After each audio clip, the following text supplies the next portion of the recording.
balik lagi soal P21 kan.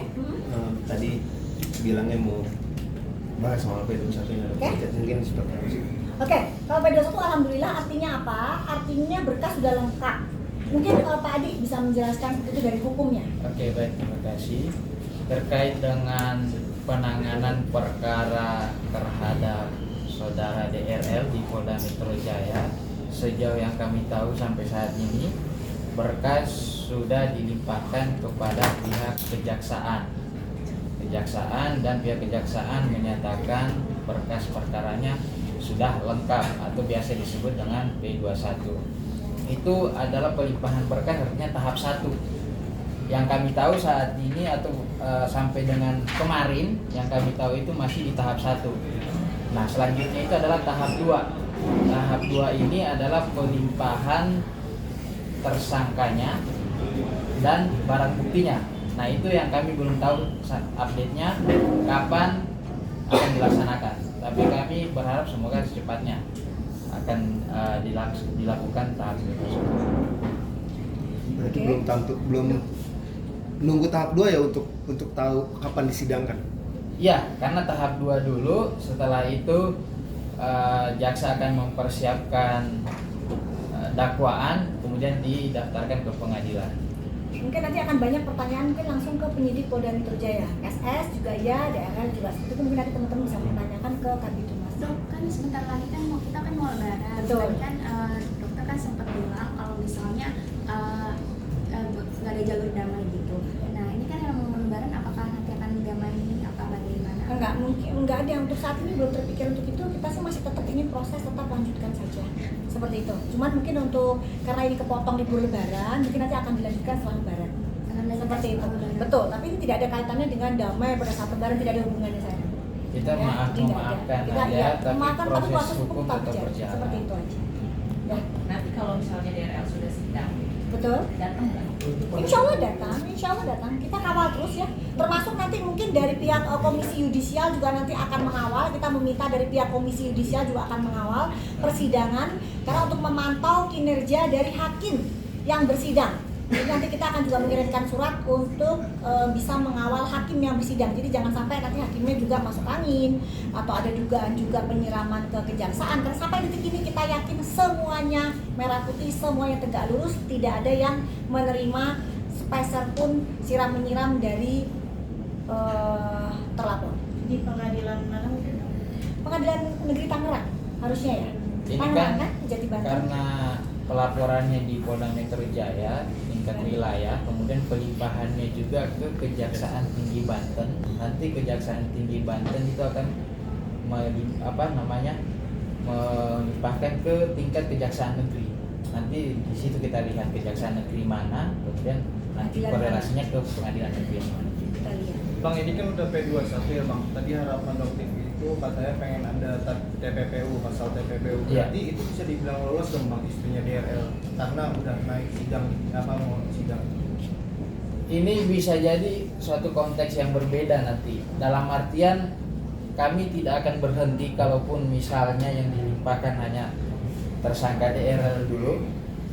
Nanti tetap akan kita tindak lanjuti. Ini mekanismenya bisa akan kita kejar terus, entahkah dengan pembuatan laporan polisi yang baru atau bisa karena kan sebenarnya dalam perkara DRL ini fakta-faktanya sudah disajikan semua kepada penyidik. Penyidik sudah tahu gambarannya seperti apa dan dugaan pelaku tindak pidana lainnya juga sebenarnya sudah ada. Nah, tinggal kita menunggu apakah penyidik yang membuat laporan polisi tersendiri model A kalau saya nggak salah. Kalaupun enggak, kami yang bikin LPB model seperti itu. Nggak akan berhenti kok, tetap nggak akan berhenti karena bukti-buktinya sangat jelas sekali. Jadi kita tidak akan pernah berhenti. Ingat yang dilaporkan bukan hanya soal DRL, tapi kita dalam lidik. Jadi semua yang terlibat seharusnya diminta pertanggungjawaban. Oke? Udah ya? Thank you ya, makasih ya, makasih. Dok, sekali lagi dok. Apa boleh? Minta kawal KY kan tadi dokter. Betul, minta Mungkin pengawalan dari Komisi Yudisial. Kapan datang ke sananya atau menyuratinya kapan? Ada respon mungkin dari KY-nya sendiri? Komisi Yudisial Bapak Abdul Khair di bawah kepemimpinan Bapak Abdul Khair itu sangat responsif. Jadi seperti yang surat yang Dotif tunjukkan ini adalah responsif luar biasa dari KY pada saat sidang prapit dari tersangka DRL. Ya, jadi ya karena ini bersifat rahasia, jadi tidak bisa duduk isinya, tapi yang jelas sangat responsif. Dan nanti insya Allah kita minggu depan akan mengirimkan surat ya untuk pengawalan hakim di persidangan dari DRL. Ya kita tahu manusia ini sangat manipulatif ya, jadi dan dikenal sebagai seseorang yang kebal hukum dan ternyata tidak ya. Jadi sebenarnya kasus ini bisa menjadi role model untuk kasus-kasus yang lain atau seluruh warga negara Indonesia tidak ada yang kebal hukum. Ya, meskipun mempunyai link sekuat apapun, mempunyai harta sebanyak apapun, ya selama Anda salah, ya tetap pertanggungjawabkan itu. Begitupun dengan SS, ya. Dotif tahu mungkin uang Anda nggak berseri, ya penjualan puluhan miliar setiap bulan, tetapi bukan berarti Anda bisa bersikap sewenang-wenang, menuduh orang tanpa bukti. Ya, nah itu yang harus kalian pertanggungjawabkan. Begitu juga dengan anak buahnya SS menyentuh Dotif, ya seenaknya dia sendiri, itu pasal asusila ya, bisa kena. Jadi hati-hati buat semua warga masyarakat Indonesia. Jangan merasa kalian juga, bos saya ini orang kaya, bos saya orang terkenal, punya link, tidak ada. Semuanya sama. Jadi hati-hati dalam bersikap, hati-hati dalam bermedsos. Seperti itu. Mungkin ada tanggapan untuk laporannya FS, itu juga insya Allah dalam waktu dekat akan dilakukan pemeriksaan ya. Jadi FS juga laporannya berjalan karena dia juga dugaannya melakukan fitnah ya dan pencemaran nama baik, dan itu pun juga buktinya sangat jelas. Tapi beliau mangkir dari panggilan. Ya, jadi mungkin juga di sini perlu diperjelas FS itu mangkir dari panggilan penyidik. Ya, tetapi kalau sudah kasusnya naik sidik, nggak akan mungkin bisa mangkir. Ya, mungkin Mbak Caca ada pesan buat FS supaya dia kooperatif, mungkin. Ya saya sih cuman bisa berharap lah gitu kan, sebagai kuasa hukum dari Dokter Samira ini yang sudah ibaratnya sudah dijelekan nama baiknya dijelek-jelekan di masyarakat umum terkait dengan hal-hal yang lain juga gitu selama ini saya perhatikan di medsos gitu.